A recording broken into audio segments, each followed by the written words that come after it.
Welcome back to my channel. I hope आप सब बहुत अच्छे होंगे और आप सबकी एग्ज़ाम की प्रिपरेशन बहुत अच्छे से चल रही होगी।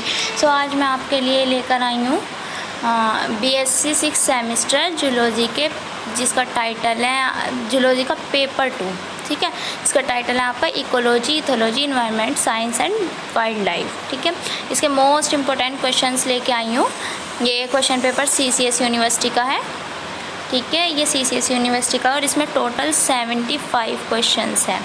ठीक है, और इसमें से टोटल हमें 75 क्वेश्चन करने होते हैं। और इसमें जिसका एग्ज़ाम हो चुका है वो अपने क्वेश्चंस चेक कर लें, और जिनका एग्ज़ाम अभी तक नहीं हुआ है तो इन क्वेश्चंस को पढ़ कर जाना। अगर इन क्वेश्चन को छोड़ो, क्योंकि ये क्वेश्चन वो हैं जो बार बार इस क्वेश्चन पेपर में वो क्वेश्चंस आए हैं जो बार बार आपके रिपीटेड क्वेश्चन हैं। ठीक है, तो इन्हें पढ़कर जाना और इस वीडियो को फुल वॉच करना, क्योंकि इसमें बहुत से क्वेश्चन ऐसे होंगे जो आपके एग्ज़ाम में आपको देखने को मिलेंगे। इसलिए आप इस वीडियो को फुल वॉच करना। ओके, इन्हें रट लो क्वेश्चन को, क्योंकि और इन क्वेश्चन से रिलेटेड जो भी टॉपिक है एक बार उन्हें रिवाइज़ कर लेना। ओके, तो स्टार्ट करते हैं हमारा फर्स्ट क्वेश्चन। गाइज़, अगर आपको ये वीडियो अच्छी लगे तो प्लीज़ चैनल को सब्सक्राइब कर देना। ठीक है, हमारा फर्स्ट क्वेश्चन है what is the aim of life conservation. ठीक है, वन्य संरक्षण का उद्देश्य क्या है? तो क्या है? ऑप्शन बी इसका राइट आंसर हो जाएगा प्रोटेक्ट नेचुरल पॉपुलेशन। हाँ, तो हमारा फर्स्ट क्वेश्चन है what is the aim of life conservation. वन्य संरक्षण का उद्देश्य क्या है? तो इसका उद्देश्य है प्रोटेक्शन नेचुरल पॉपुलेशन, मतलब प्राकृतिक जनसंख्या की रक्षा करना। तो option B is the right answer. Next question है हमारा क्वेश्चन नंबर 2। इसमें पूछा गया है कि which of the following is not an example of in situ conservation. इसका राइट आंसर हो जाएगा ऑप्शन नंबर ए। मुझे निम्नलिखित में से कौन सा इन सीटू संरक्षण का उदाहरण नहीं है? क्या पूछा गया? नहीं है पूछा गया, नोट। ठीक है, तो कौन सा नहीं है? तो इसका answer A is the right answer. A is the right answer, wild life safari. ठीक है, तो हमारा जो क्वेश्चन 2 का राइट आंसर हो जाएगा option number A. A is the right answer. Next question की तरफ चलते हैं हम, क्वेश्चन नंबर 3। इसमें पूछा गया है कि which of the following term is used for a species that is confirmed to a particular region and not found anywhere else. तो हिंदी में देख लेते हैं, निम्नलिखित में से कौन सा शब्द उस प्रजाति के लिए प्रयोग होता है जो केवल एक विशेष क्षेत्र में पाई जाती है और कहीं और नहीं मिलती है? तो इसका राइट आंसर हो जाएगा, और थर्ड का राइट आंसर हो जाएगा option number C. Option number C is the right answer. ठीक है, एडेमिक स्पीसीज। इसका राइट आंसर हो जाएगा एडेमिक स्पीसीज। तो हमारा इसका राइट आंसर हो जाएगा ऑप्शन नंबर सी। ठीक है, नेक्स्ट क्वेश्चन की तरफ चलते हैं, क्वेश्चन नंबर 4। क्वेश्चन नंबर में पूछा गया है कि when was protect tiger launched. तो प्रोजेक्ट टाइगर लॉन्च्ड। तो प्रोजेक्ट टाइगर कब शुरू हो गया था? तो वो हो गया था 1973 में। ठीक है, याद रखना 1973 में टाइगर लॉन्च्ड हुआ था। टाइगर प्रोजेक्ट जो था वो लॉन्च्ड हुआ था। ठीक है, नेक्स्ट क्वेश्चन की तरफ चलते हैं, क्वेश्चन नंबर 5। थोड़ा सा मिस प्रिंट हो रहा है, मतलब where was historic conservation and biological diversity earth summit held in 1992। Hindi में कुछ समझ नहीं आ रहा है। हाँ, तो इसका राइट आंसर हो जाएगा आपका 5 का राइट आंसर हो जाएगा ऑप्शन नंबर ए, रियो डी जेनेरियो ब्राज़ील। ठीक है, option A is the right answer. Next question की तरफ चलते हैं, क्वेश्चन नंबर 6। जो कि जिसमें पूछा है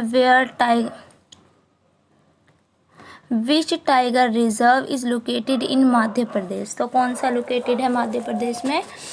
तो आपका 6 का राइट आंसर हो जाएगा option number A. Option number A is the right answer, Kanha. ठीक है, कान्हा इसका राइट आंसर हो जाएगा। नेक्स्ट क्वेश्चन की तरफ चलते हैं। क्वेश्चन नंबर 7, इसमें पूछा गया है कि वो विच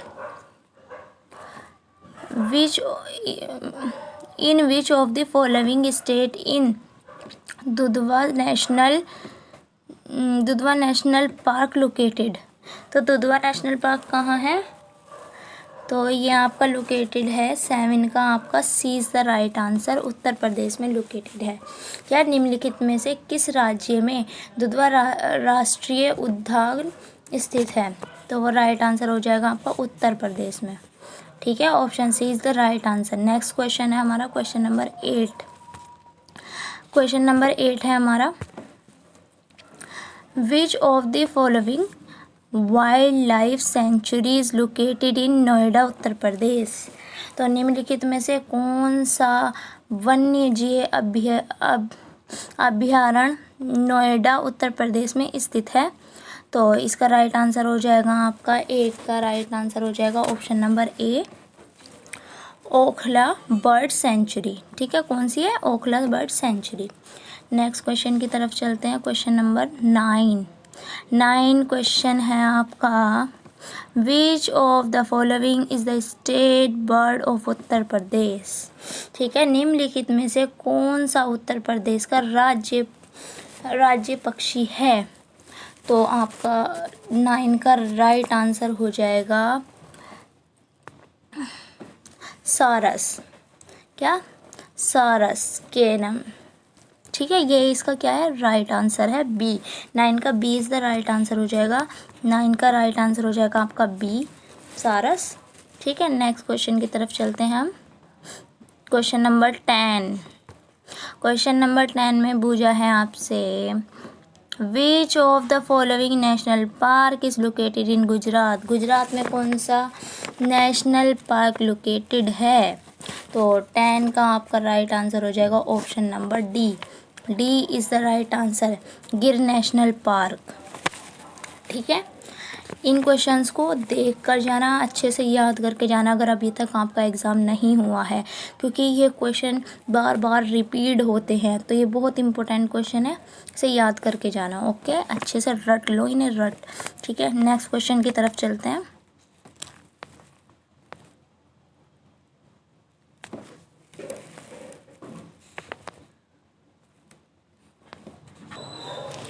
क्वेश्चन नंबर 11 है हमारा। Question number 11, which of the nutrients has a sedimentary cycle.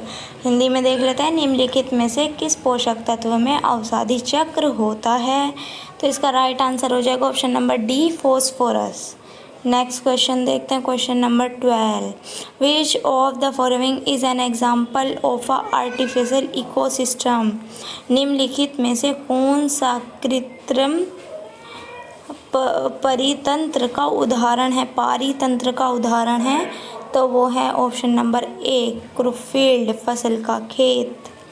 Next question है हमारा क्वेश्चन नंबर 13। क्वेश्चन नंबर 13 है हमारा,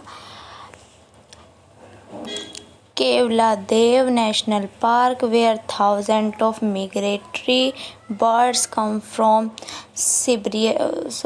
from Siberia located in which of the following state. ठीक है, तो इसका हमारा राइट आंसर हो जाएगा ऑप्शन नंबर ए, राजस्थान। 13 का आंसर हो जाएगा ए, ऑप्शन नंबर ए। ठीक है, नेक्स्ट क्वेश्चन है हमारा, who is known as the father of ecology in India. Bharat के पारिस्थितिकी का जनक किसे कहा जाता है? तो कहा जाता है रामदेव मिश्रा। ठीक है, रामदेव मिश्रा को कहा जाता है। Option number B is the right answer. Question number 13 है हमारा, when did A G Tansley give the term ecology. A G Tansley ने पारितंत्र इकोसिस्टम शब्द कब दिया था? तो उन्होंने दिया था, इसका option number C is the right answer, 1935 में दिया था, 1935 में। ठीक है, आगे चलते हैं। नेक्स्ट क्वेश्चन है हमारा 16, क्वेश्चन नंबर 16 है, ecology is the study of relationship between organism. तो इसका राइट आंसर आई मेरा पारिस्थितिकी जीवों और किसी के बीच संबंध का अध्ययन है। तो इसके बीच का अध्ययन क्या है? क्वेश्चन नंबर 16 का राइट आंसर हो जाएगा आपका, 16 का राइट आंसर है ऑप्शन नंबर सी, इन्वायरमेंट। ठीक है, नेक्स्ट क्वेश्चन देखते हैं। क्वेश्चन नंबर 17 में पूछा है कि how is the population density express, जनसंख्या अंतर को किससे व्यक्त किया जाता है? तो इसका 17 का आंसर हो जाएगा option number B is the right answer, individual per unit area, प्रति इकाई क्षेत्र व्यक्त किया जाता है इसे। ठीक है, नेक्स्ट क्वेश्चन है हमारा क्वेश्चन नंबर 18। क्वेश्चन नंबर 18 है, what does carry capacity depend upon, ये किस पर डिपेंड होती है? तो ये इन्वायरमेंट रिसोर्स पर डिपेंड करती है। वहन क्षमता किन पर निर्भर करती है? तो वो किस पर निर्भर? पर्यावरण संसाधन पर। तो option number C is the right answer. Next question देखते हैं, question number 19, which of the following which of the following are primary consumer, निम्नलिखित प्राथमिक उपभोक्ता कौन है? तो प्राथमिक उपभोक्ता का 19 का राइट आंसर हो जाएगा आपका, 19 का राइट आंसर हो जाएगा B is the right answer, शाकाहारी आपका सही उत्तर हो जाएगा, 19 का बी। नेक्स्ट क्वेश्चन है हमारा question number 20, logistic growth curve is क्या? Logistic growth curve is, logistic वृद्धि क्या है? वृक होती है, तो ये होती है एस शेप की। कौन सी शेप की होती है? एस शेप की होती है लॉजिस्टिक ग्रोथ। ठीक है, और हम आगे चलते हैं। नेक्स्ट क्वेश्चन हमारा क्वेश्चन नंबर 21। क्वेश्चन नंबर 21 में पूछा है कि which of the following is start of food chain. Food chain, तो निम्नलिखित में से कौन सा खाद्य संग्रह की शुरुआत करता है? मतलब फूड चैन की शुरुआत कौन करता है? तो बताइए आपने क्या लगाया है 21 में? तो 21 का राइट आंसर हो जाएगा producer, C is the right answer, उत्पादक से तो स्टार्ट होती है फूड चैन। ठीक है, तो नेक्स्ट क्वेश्चन की तरफ चलते हैं। Question number 22, question number 22। तो क्वेश्चन नंबर 22 में पूछा है कि in grasshopper food snake food chain which organism in the secondary consumer. ठीक है, मतलब घास, टिड्डा, मेंढक, सांप की खाद्य संग्रह में द्वितीय उपभोक्ता कौन है? इसमें द्वितीय उपभोक्ता कौन है? तो हमारा 22 का राइट आंसर हो जाएगा ऑप्शन नंबर सी, क्या है? मेंढक यानी फ्रॉग। ठीक है, ये ऑप्शन नंबर सी राइट हो जाएगा हमारा, मेंढक। ठीक है, नेक्स्ट क्वेश्चन की तरफ चलते हैं। Question number 23। क्वेश्चन नंबर 23 में पूछा है कि इन forest food web which of the following can act in a both primary and secondary consumer. मतलब वन खाद्य में कौन सा प्राथमिक और द्वितीय उपभोक्ता दोनों भूमिका निभा सकता है? ठीक है, तो वो कौन निभा सकता है? आपका इसका राइट आंसर हो जाएगा 23 का ऑप्शन नंबर ए, 23 का ऑप्शन नंबर सी हो जाएगा। 23 का राइट आंसर हो जाएगा option number C, option number C is the right answer, कोआ। ठीक है, नेक्स्ट क्वेश्चन हमारा क्वेश्चन नंबर 24। 24 में क्या पूछा गया है? लेंथी क्वेश्चन लग रहा है, लेकिन कोई नहीं, जो बड़ा होता है उसे ठीक से अच्छे से समझा करो और फिर सोचा करो उसके बारे में कि पूछना क्या चाह रहा है, ठीक है। तो इसमें पूछा है कि in an ecosystem in only a small fraction of energy transfer from one trophic level to next, ठीक है, एक ट्रॉपिक लेवल से दूसरे ट्रॉपिक लेवल तक। What is the approximate percentage of energy transfer, मतलब एक ट्रॉपिक लेवल से दूसरे ट्रॉपिक लेवल तक हमारी एनर्जी कितनी मतलब आगे कितने परसेंट उसमें वो होती है, घटती रहती है, या फिर कितनी इसमें एक परितंत्र में केवल थोड़ी मात्रा में ऊर्जा एक पोषण स्तर से अलग स्तर तक स्थानित होती है। ऊर्जा स्थानांतरण का लगभग प्रतिशत कितना होता है? तो वो 10% होता है। हमेशा याद रखना, कहीं भी एनर्जी से रिलेटेड क्वेश्चन पूछे तो एक लेवल से दूसरे लेवल तक, तो वो आपके 10% इज़ द राइट आंसर होगा, ठीक है। कोई भी क्वेश्चन आए तो उसमें एनर्जी से रिलेटेड 10% ही लगाना, ठीक है। नेक्स्ट क्वेश्चन है हमारा question number 25। Which ecological pyramid is always upright? बताइए कौन सा ऑलवेज अपराइट होता है?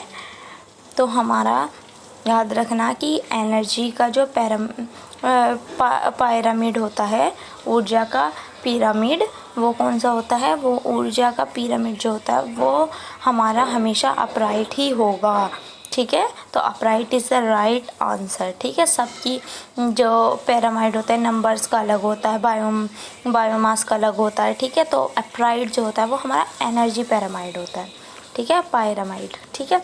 नेक्स्ट क्वेश्चन की तरफ चलते हैं, question number 23। In pond ecosystem pyramid of biomass is generally, बताइए। अब अपराइट तो हो नहीं सकता क्योंकि अपराइट हमारा कौन सा है? एनर्जी है, ठीक है। बी में पूछा गया है कि इन्वर्टेड होता है, सी में पूछा है स्पाइनल शेप होता है, इरेगुलर होता है। तो 26 का हमारा राइट आंसर क्या हो जाएगा? ये होता है आपका इन्वर्टेड, उल्टा होता है।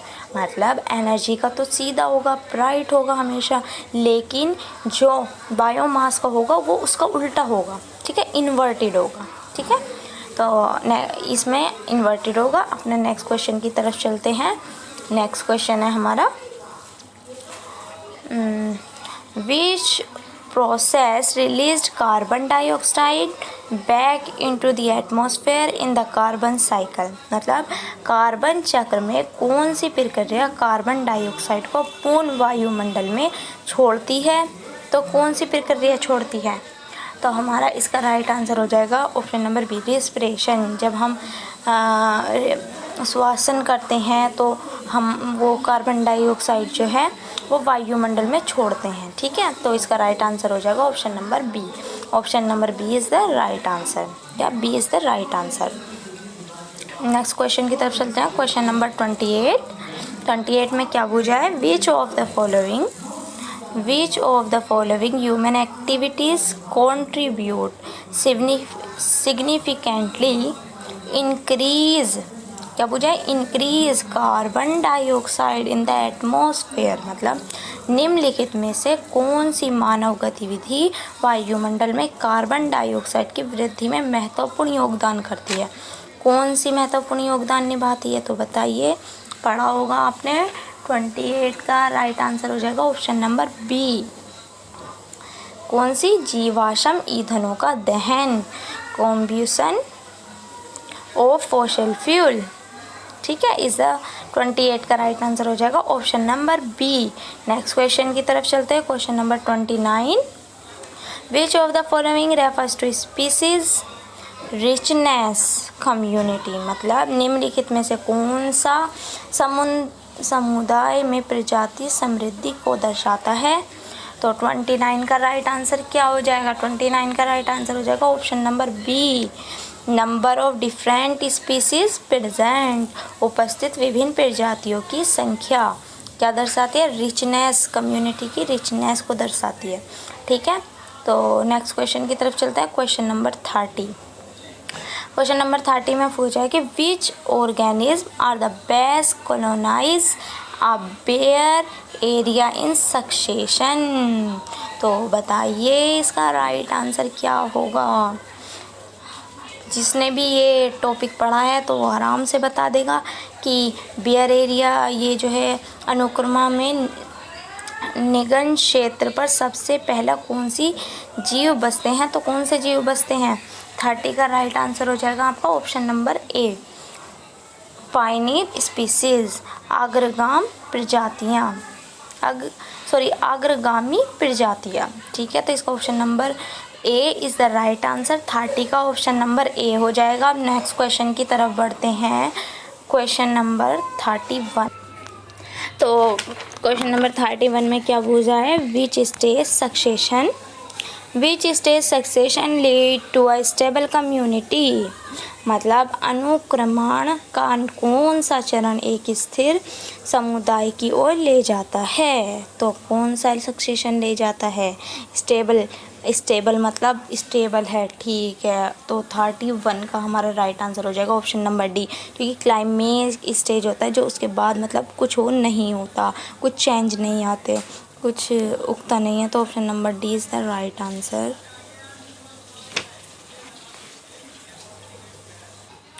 तो 31 का राइट आंसर हो जाएगा option number D, climax stage.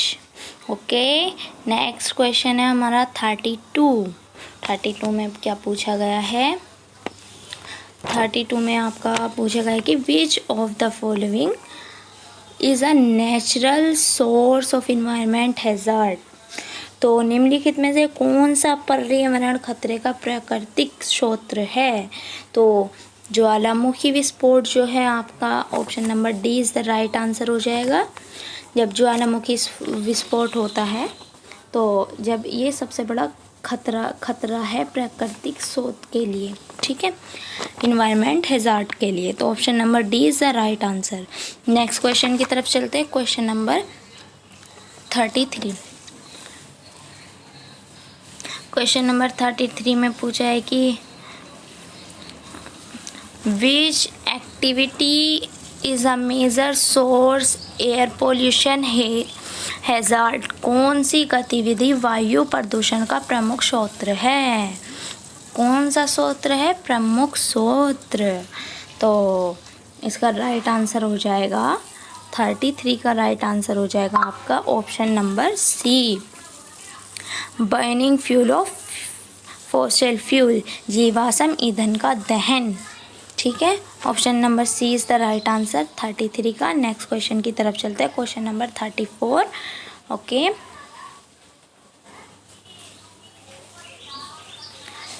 इसमें पूछा गया है कि विच कॉम्बिनेशन ऑफ सोर्स, तो इसमें पूछा है which combination of source contributes most significantly global warming hazard. मतलब कौन सा स्रोत का संयोजन वैश्विक उष्मीकरण के खतरों में सबसे अधिक योगदान देता है।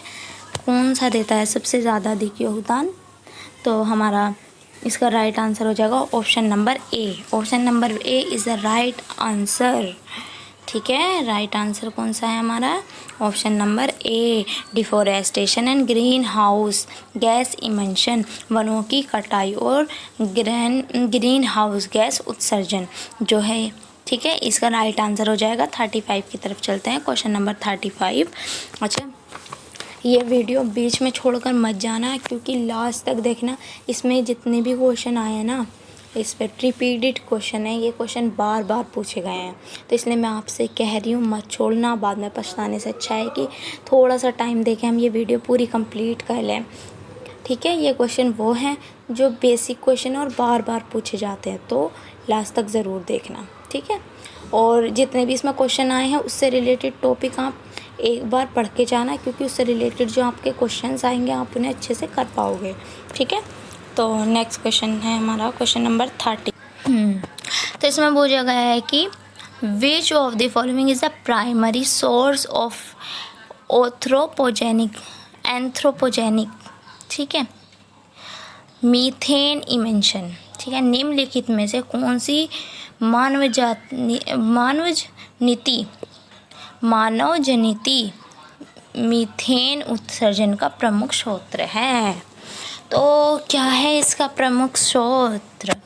ठीक है, 35 का राइट आंसर हो जाएगा ऑप्शन नंबर ए, लिवस्टॉक एंथेरिक फर्मेंटेशन, पशुधन का आंतरिक किण्वन। ठीक है, इसका राइट आंसर हो जाएगा 35 का। नेक्स्ट क्वेश्चन की तरफ चलते हैं। नेक्स्ट क्वेश्चन है हमारा क्वेश्चन नंबर 36। लेंथी क्वेश्चन है, लेंथी क्वेश्चन को चलो देखते हैं, इसे भी देख लेंगे। ग्रीन हाउस गैस, विच green house gas mainly responsible, ठीक है, stratospheric ozone depletion, stratosphere ozone depletion, but also contribute global warming. ठीक है, इसमें पूछा ग्रीन हाउस गैस मुख्य रूप से समताप मंडलीय ओजोन क्षय के लिए जिम्मेदार है और वैश्विक उष्मीकरण में भी योगदान देती है। तो कौन सी देती है योगदान 36 में? तो आपका 36 का राइट आंसर हो जाएगा ऑप्शन नंबर डी, क्योंकि CFC गैस जो है ये हमारे रेफ्रिजरेटर, AC वगैरह से निकलती है, जो कि हार्मफुल होती है, हमारी जो ओजोन लेयर के डिप्लेशन के लिए बहुत ज़्यादा हार्मफुल है, ये इसे ख़त्म कर रही है। तो इन चीज़ों का यूज़ हमें कम से कम करना चाहिए, लेकिन आज के टाइम में तो सभी कर रहे हैं, कोई इस चीज़ को नहीं देखता कि इससे ओजोन लेयर जो है वो ख़राब हो रही है, जिसकी वजह से UV रेज जो है डायरेक्टली इस UV रेस को ये रोक नहीं पा रही है। ठीक है, तो इसका राइट आंसर हो जाएगा CFC gas option number D. Next question की तरफ चलते हैं। Question number 37, which of the following is not, नहीं है, ग्रीन हाउस गैस नहीं है। तो कौन सी नहीं है ग्रीन हाउस गैस? बताइए, ये तो इतना इजी क्वेश्चन है, इसे तो कोई भी बता देगा। अगर आपने थोड़ा भी पढ़ा होगा तो आप ज़रूर बता देंगे। इसका आंसर हो जाएगा 37 का B is the right answer. Oxygen जो है ये एक ग्रीन हाउस गैस नहीं है। ठीक है, ग्रीन हाउस गैस नहीं है।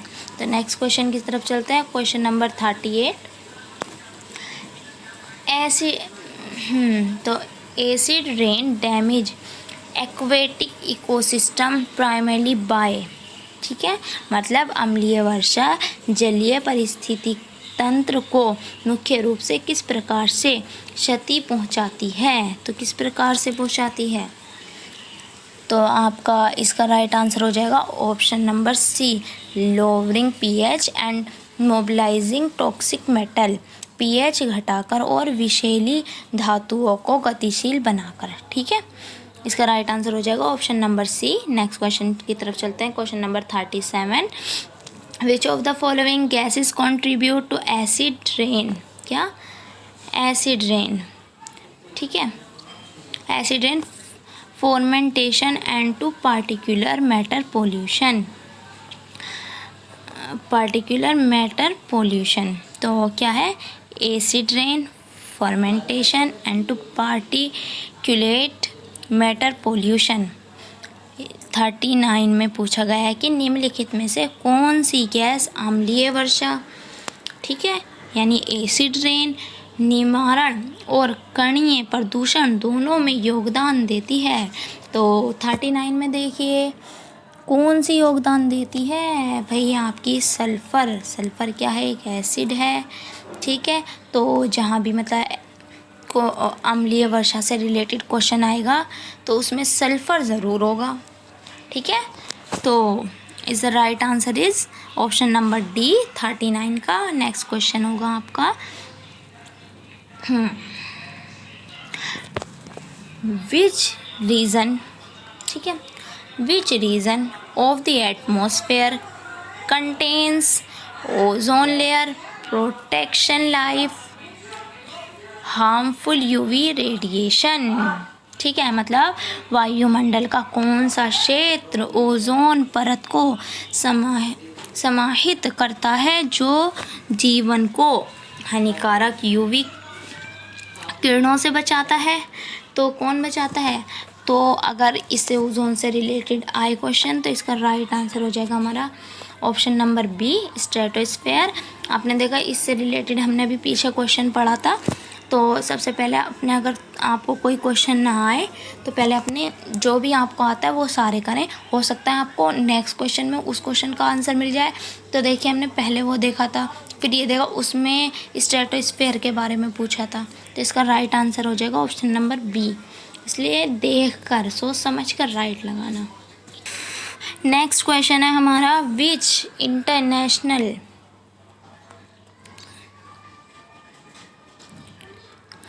international treaty was designed especially to phase out ozone depletion substance?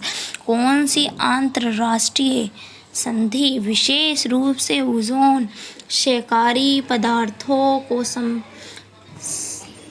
समाप्त करने के लिए बनाई गई है? तो कौन सा प्रोटोकॉल बनाया गया है ओजोन डिप्लेशन को समाप्त करने के लिए?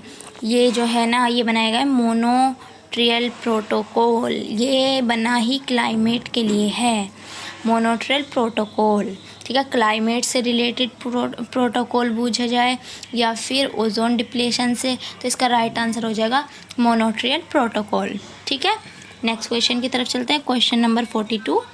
इसमें टोटल क्वेश्चन होंगे 75 और 75 मोस्ट इम्पोर्टेंट क्वेश्चंस है। ठीक है, तो आप इन्हें लास्ट तक देखना, कोई भी क्वेश्चन मत छोड़ना। हो सकता है आप लास्ट के छोड़ दें सोच के कि भाई इतने सारे हैं ये नहीं पढ़े जाएंगे। अरे 75 तो कुछ नहीं है, पढ़ लो। 75 क्वेश्चंस हैं और इसमें से हो सकता है आपके 50% लग जाए, हो सकता है 25% लग जाए, इसलिए इसे देख कर जाना। इसमें से आपकी उसमें क्वेश्चन ज़रूर आएंगे। ठीक है, तो नेक्स्ट क्वेश्चन देखते हैं हम। The thickness of ozone in column of air ground to the top of the atmosphere measured in the term of, मतलब भूमि से लेकर वायुमंडल की ऊपरी सतह तक वायु स्तंभ में ओजोन की मोटाई को डैश में मापा जाता है। किस में मापा जाता है? तो 42 का आपका राइट आंसर हो जाएगा option number C is the right answer. Option number C Dobson unit DU। ठीक है, DU याद रखना, DU।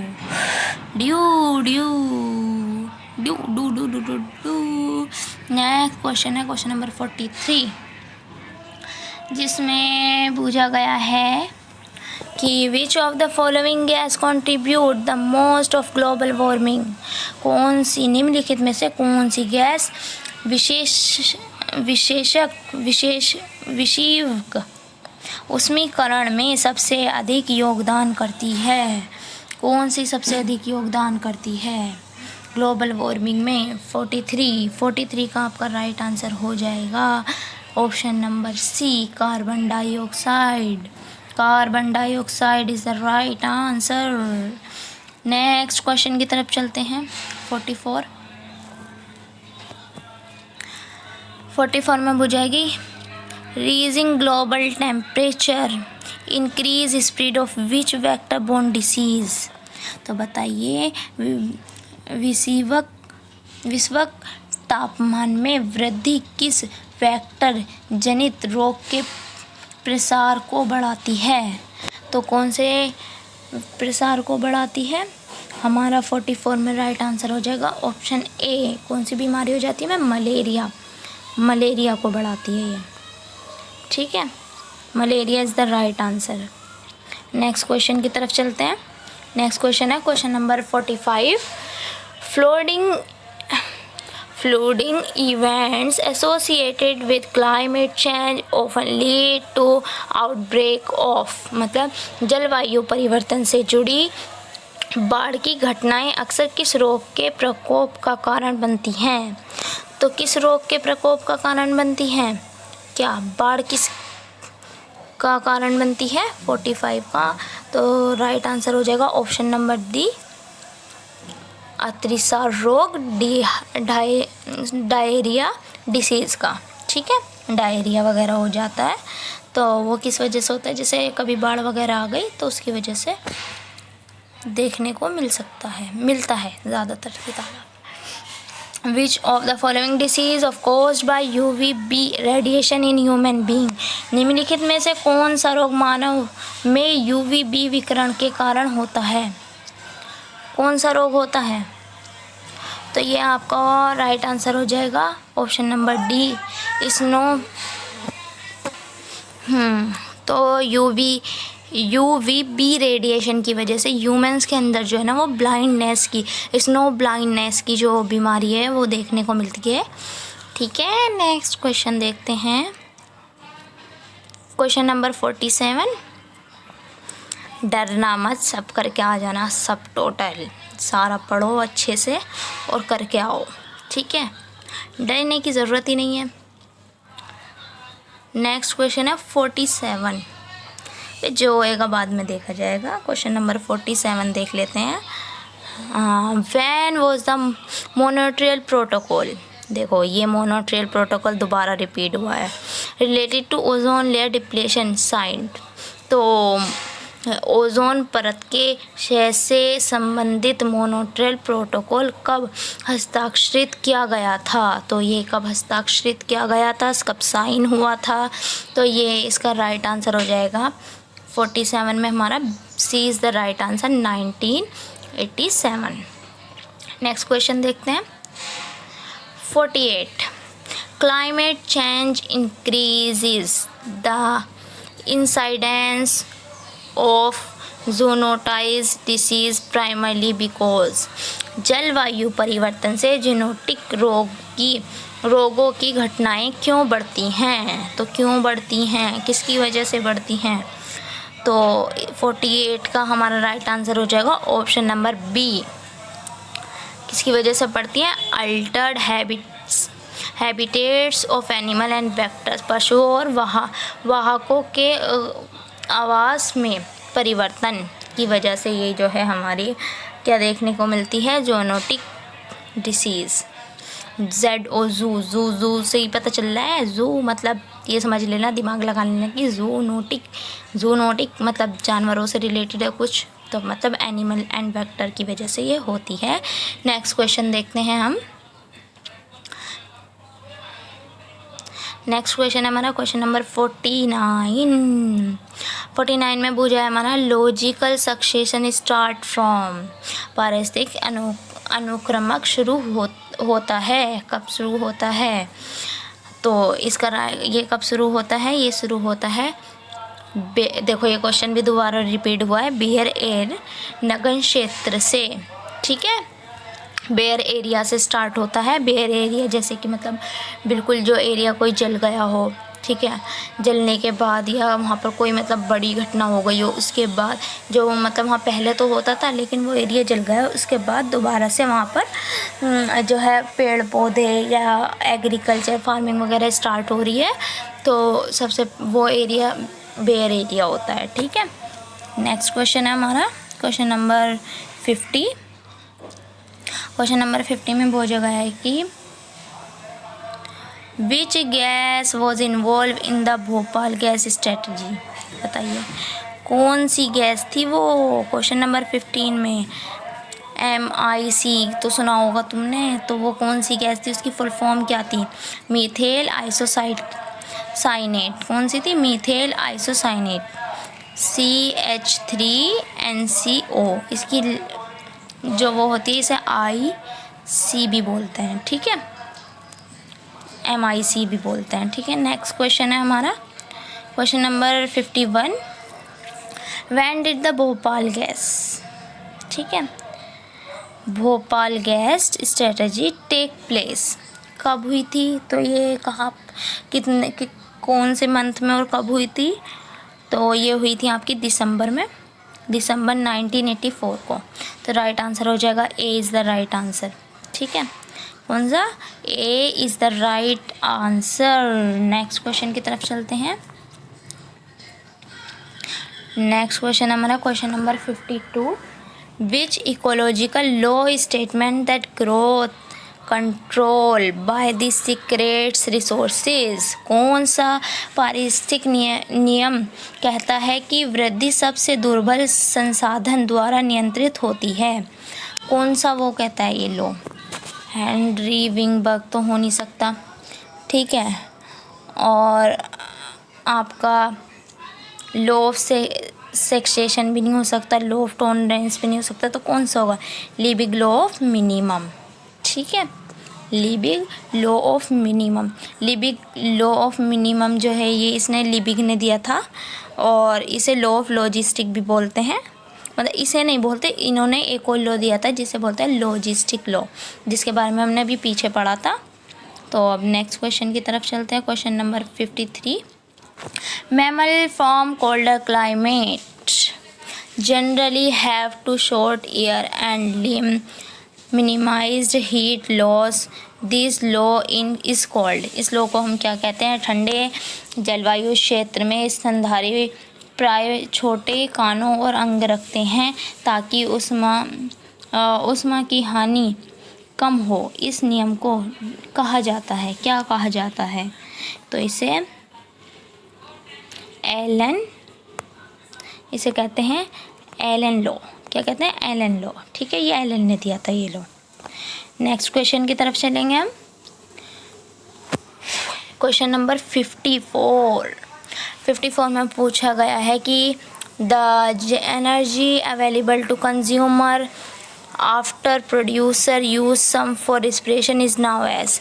उत्पादक द्वारा श्वसन में कुछ ऊर्जाएं उपयोग करने के बाद उपभोक्ताओं के लिए उपलब्ध ऊर्जा को कहा जाता है। उपलब्ध ऊर्जा को क्या कहा जाता है? ठीक है, तो उपलब्ध ऊर्जा को कहेंगे हम net primary productivity. D is the right answer. शुद्ध प्राथमिक उत्पादक NPP। ठीक है, नेक्स्ट क्वेश्चन की तरफ चलते हैं। Question number 55। क्वेश्चन नंबर 55 क्या कह रहा है? In which the following process of earthworm break down detritus into small particle. निम्नलिखित में से किस प्रक्रिया में केंचुए अपराधा डिट्रेटस को छोटे छोटे कीड़ों में तोड़ते हैं? तो किस में तो कौन तोड़ते हैं इन्हें? क्या है भाई, देखते हैं। 55 का हमारा राइट आंसर हो जाएगा ऑप्शन नंबर डी, फ्रेगमेंटेशन। विखंडन और fragmentation is the right answer.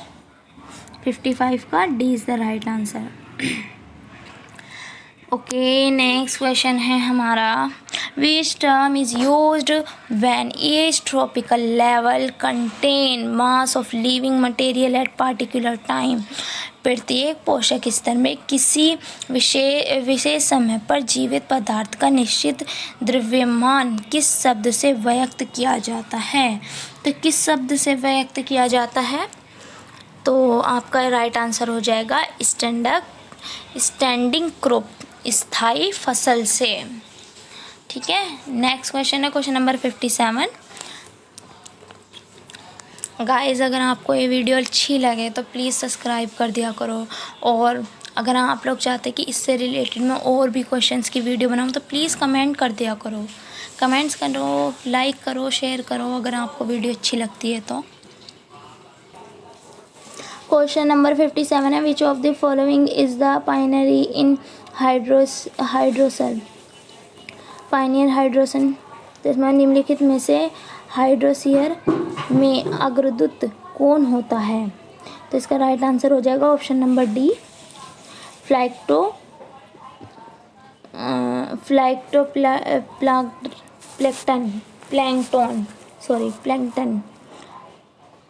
Phytoplankton is the right answer. Next question की तरफ चलते हैं। Question number 57। Which term is used for the number of individual of a population who have left to habitat and gone elsewhere during the time period under consideration. ठीक है, इसे हिंदी में समझ लेते हैं। किस शब्द का प्रयोग उस स्थिति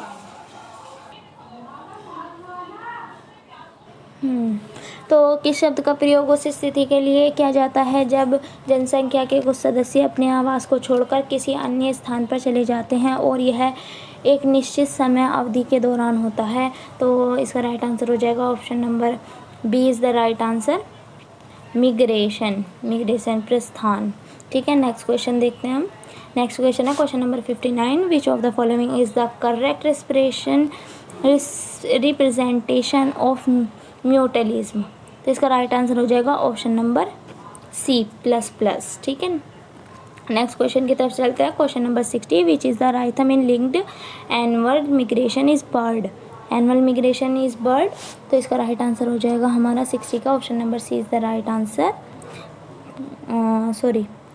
सी is the right answer, circular वार्षिक जो है इसका राइट आंसर हो जाएगा। नेक्स्ट क्वेश्चन की तरफ चलते हैं। Question number 61, what is the study of animal behaviour called. Animal की बिहेवियर की स्टडी को क्या कहा जाता है। तो उसे हम कहेंगे ईथोलॉजी। ईथोलॉजी इज़ द राइट आंसर। ठीक है, नेक्स्ट क्वेश्चन की तरफ चलते हैं। विच of the following term is used for a fix action pattern. FAP, निम्नलिखित में से किस शब्द का प्रयोग स्थित क्रियात्मक प्रतिरूप FAP के लिए किया जाता है। तो 62 का आपका राइट आंसर हो जाएगा option number A. Option number A is the right answer, सहज व्यवहार, इंस्टिंक्टिव बिहेवियर। नेक्स्ट क्वेश्चन है आपका क्वेश्चन नंबर 63, वो give the concept of classical conditioning. तो ये किसने दिया था। तो ये दिया था हमें। इसका राइट आंसर हो जाएगा ऑप्शन नंबर 63 का हो जाएगा C is the right answer, Ivan Pavlov ने जो ये दिया था। नेक्स्ट क्वेश्चन है हमारा question number 64, which behaviour is generally inherited and not learn. ठीक है, कौन सा व्यवहारिक आनुवंशिक रूप से प्राप्त होता है और सीखा नहीं जाता। तो हमें कौन सा प्राप्त होता है। 64 का हमारा राइट आंसर हो जाएगा ऑप्शन नंबर ए, इंस्टिंक्ट। दोनों का सेम ही राइट आंसर हो गया, सहज प्रवर्तित। तो option A is the right answer. Next question की तरफ चलते हैं। Question number 65, which disaster occurred in 1986 due to a nuclear explosion. तो कौन सा वो हुआ था। 65 का राइट आंसर हो जाएगा ऑप्शन नंबर सी, फुकुशिमा जो था हमारा ये हुआ था Fukushima. Option number B is the right answer. 1986 में क्या हुआ था, फुकुशिमा जो वो डिज़ास्टर हुआ था। ठीक है, नेक्स्ट क्वेश्चन है 66, विच इकोलॉजिकल फैक्टर इन्फ्लुएंस टाइडल रिथियम। तो इसका राइट आंसर हो जाएगा 66 का राइट आंसर हो जाएगा option number D, moon gravitational pole, चंद्रमा का गुरुत्वाकर्षण खिंचाव। ठीक है, ये राइट आंसर हो जाएगा इसका। 67 का आंसर देखते हैं हम। Which ecological factor is study in chronobiology. तो उसे हम क्या कहेंगे, बायोलॉजिकल रिथियम कहेंगे या फिर पोल्यूशन, एनर्जी फ्लो या सक्सेशन। तो हमारा 67 का राइट आंसर हो जाएगा option number C is the right answer, biological rhythm. Next question देखते हैं question number 68, which ecological rhythm is link to daily biological clock. ठीक है, कौन सी पारिस्थितिक लय दैनिक जैविक घड़ियों से जुड़ी होती है। तो कौन सी जुड़ी होती है, घड़ियों से जुड़ी होती है, जैविक घड़ियों से जुड़ी होती है। 68 का राइट आंसर हो जाएगा option number C. Option number C is the right answer. Next question की तरफ चलते हैं। Question number 69, which of the following animal group has maximum diversity. ठीक है, निम्नलिखित में से किस पशु समूह में अधिकतम विविधता पाई जाती है। तो 69 का राइट आंसर हो जाएगा आपका option number B is the right answer, amphibians में पाई जाती है। ठीक है, नेक्स्ट क्वेश्चन है, which of the following group of plant has minimum diversity in term of species richness. ठीक है, तो 70 का राइट आंसर हो जाएगा option number A, lichen is the right answer. 70 का लाइकेन राइट आंसर हो जाएगा। नेक्स्ट क्वेश्चन देखते हैं। 71 ऐड। सो गाइस हमारा 68 क्वेश्चन है, which ecological rhythm is linked to daily biological clock. तो इसका राइट आंसर हो जाएगा आपका, कौन सी पारिस्थितिक लय दैनिक जीवन घड़ियों से जुड़ी होती है। तो कौन सी जुड़ी होती है, आपका 68 का राइट आंसर हो जाएगा, option number C is the right answer. ठीक है, सर्केडियन रिथम या सर्केडियन ले। ठीक है, नेक्स्ट क्वेश्चन की तरफ चलते हैं। क्वेश्चन नंबर 67 आपका पूछ रहा है कि which of the following animal group has maximum diversity. निम्नलिखित में से किस पशु समूह से अधिकतम विविधता पाई जाती है। तो 69 का हमारा राइट आंसर हो जाएगा, option number B is the right answer, insect. ठीक है, नेक्स्ट क्वेश्चन की तरफ चलते हैं। Question number 70 which of the following group plants and minimum diversity term of species richness. निम्नलिखित पौधों के समूह में से किस में प्रजातियों की समृद्धि की दृष्टि से न्यूनतम विविधता पाई जाती है।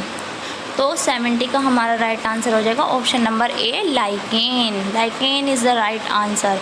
नेक्स्ट क्वेश्चन की तरफ चलते हैं। Question number 71 eight which latitudinal range is maximum biodiversity observed. ठीक है, तो इसका हिंदी में देख लेते हैं, किस अक्षांशीय क्षेत्र में अधिकतम जैसे विविधता पाई जाती है।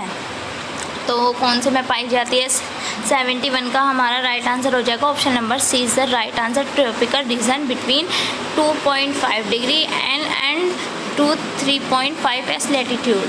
ठीक है, दक्षिण में, एन मतलब नॉर्थ, एस मतलब साउथ। ठीक है, नेक्स्ट क्वेश्चन की तरफ चलते हैं। क्वेश्चन नंबर 72 वो publish the red data book किसने पब्लिश की थी। वो publish red data book. Red data book किसके द्वारा प्रकाशित की जाती है। तो वो की जाती है, ऑप्शन नंबर बी राइट हो जाएगा, IUNC। ठीक है, 73 क्वेश्चन देखते हैं। विच of the following is called the lung of the earth. निम्नलिखित में से कैसे पृथ्वी के फेफड़े कहा जाता है। भाई फिर पृथ्वी के भी फेफड़े होते हैं। 73 का आपका राइट आंसर बताइए, क्या लगा के आए हो आप। तो इसका राइट आंसर हो जाएगा, ऑप्शन नंबर ए, अमेज़न रेन फॉरेस्ट। अमेज़न वर्षावन जो है ये इसे धरती के फेफड़े कहा जाता है, यानी लंग्स कहा जाता है। ओके, 73 का जो हमारा 73 क्वेश्चन है वो है आपका, which of the following word that become extinct was found in Mauritius. ठीक है, मॉरिशस। ठीक है, निम्नलिखित में से कौन सा पक्षी विलुप्त हो गया है और मॉरिशस में पाया जाता है। कौन सा पक्षी, देखो विलुप्त मतलब जो मतलब बहुत कम हो गए हैं, ख़त्म हो गए हैं, तो वो कौन सा। देखो आउल भी हमें ऑलमोस्ट देखने को मिल जाता है, काऊ भी देखने को मिलती हैं, पैरोट भी दिख जाते हैं, तो ये तो विलुप्त नहीं है। तो विलुप्त कौन सा हो सकता है, D answer A is the right answer, dodo जो है विलुप्त हो गए हैं। ठीक है, नेक्स्ट क्वेश्चन की तरफ बढ़ते हैं। नेक्स्ट क्वेश्चन है 75। सो गाइस, इससे पहले प्लीज़ चैनल को सब्सक्राइब कर दें अगर आपको मेरी वीडियो अच्छी लगी है तो। ठीक है, बिना सब्सक्राइब करें मत जाना अगर अच्छी लगी है तो, क्योंकि इसके बाद भी हम जूलॉजी सेकंड पेपर के मोस्ट इम्पोर्टेंट क्वेश्चंस डालेंगे। तो अगर आप कमेंट्स करना कि हमें मोस्ट इम्पोर्टेंट क्वेश्चन के लिए आप कमेंट्स करना। ठीक है, तो हम ये वाला क्वेश्चन देखते हैं 75। वो प्रपोज्ड द रिवेट पोपर। ठीक है, hypothesis for the importance of species diversity to the ecosystem. पारितंत्र की प्रजातियों की विविधता के महत्व को समझने के लिए रिवेट पोपर परिकल्पना किसने प्रस्तुत की, किसने की परिकल्पना प्रस्तुत। तो 75 का हमारा राइट आंसर हो जाएगा option number D is the right answer, Paul Ehrlich. ठीक है, हैरिचल ने जो था, पॉल हैरिचल ने क्या प्रस्तुत किया था, आपकी परिकल्पना किसने प्रस्तुत की थी, पॉल हैरिचल ने। ठीक है, तो 75 का राइट आंसर है। Thank you for watching. ऐसी वीडियो के लिए प्लीज़ चैनल को सब्सक्राइब करें, लाइक करें, शेयर करें एंड कमेंट्स करें, और ये वीडियो अपने दोस्तों को ज़्यादा से ज़्यादा शेयर करें। Thank you, bye.